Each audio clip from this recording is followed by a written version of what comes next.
তোমার এত বড় সাহস, তুমি আমারে থাবড় দিলা।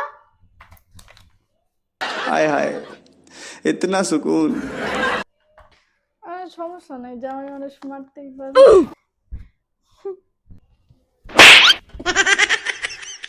তোমার এত বড় সাহস, তুমি আমার আবার মারছো।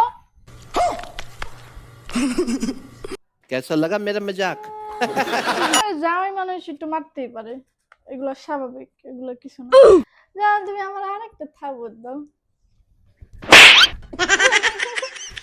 কই টাকা দাও। মানে এটা কোনো কথা? না, জামাই মানুষ একটু এইভাবে মারতেই পারে, এগুলো তো ভালো মার। তুমি আমার একটু একটু এরকম মারবা, সমস্যা নাই। আর টাকা দিবা, বুঝছো?